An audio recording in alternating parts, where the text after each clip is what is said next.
Assalamualaikum warahmatullahi wabarakatuh. Perkenalkan kami dari kelompok 4 yang beranggotakan 1.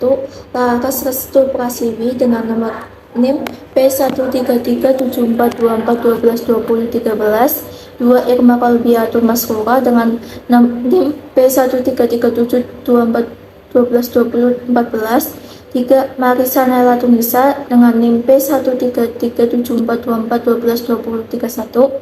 4. Aulia Aurora dengan NIM P1337742412235. Di sini kami akan mempresentasikan materi mata kuliah agama dengan judul Memahami Agama sebagai Moral Akhlak Mulia dalam Kehidupan. Dengan materi ajar yang pertama akhlak, yang kedua ibadah, yang ketiga fungsi agama dalam kehidupan.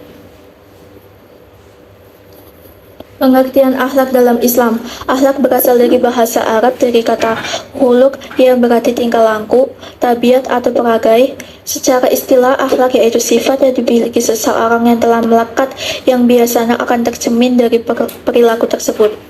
Sementara itu, menurut Imam Al-Ghazali, akhlak merupakan tingkah laku yang melekat pada diri seseorang yang dapat memicu perbuatan baik tanpa mempertimbangkan pikiran terlebih dahulu.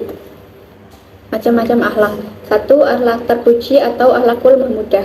Akhlak terpuji atau akhlakul mahmudah yaitu golongan akhlak yang seharusnya dimiliki oleh seorang muslim. Akhlakul mahmudah meliputi sifat sabar, jujur, rendah hati, dermawan, sopan, gigih, rela berkorban, adil, bijaksana, lembut, dan santun. Yang kedua, akhlak tercela atau akhlakul mazmumah. Akhlak tercela atau mazmumah yaitu golongan akhlak atau tindak buruk yang harus dihindari oleh setiap manusia. Akhlak mazmumah ini harus dijauhi karena dapat mendatangkan mudarat bagi diri sendiri maupun orang lain.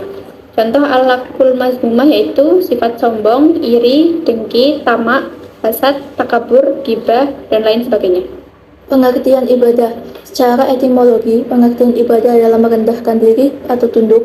Pengertian ibadah menggambarkan perilaku mendekatkan diri kepada Sang Pencipta atau Tuhan.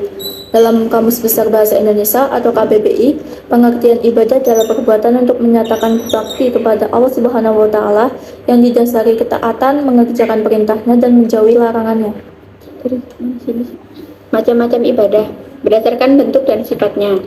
Yang pertama, macam ibadah dalam bentuk perkataan, contohnya zikir, berdoa. Macam ibadah dalam bentuk pekerjaan, contohnya sholat, puasa, zakat, ibadah haji.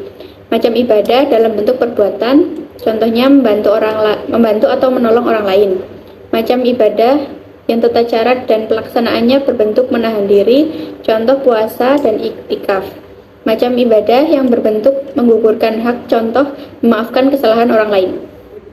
Berdasarkan pelaksanaannya. 1. Macam ibadah jasmania dan rohania, contoh salat dan puasa. 2. Macam ibadah rohania dan malia, contoh zakat.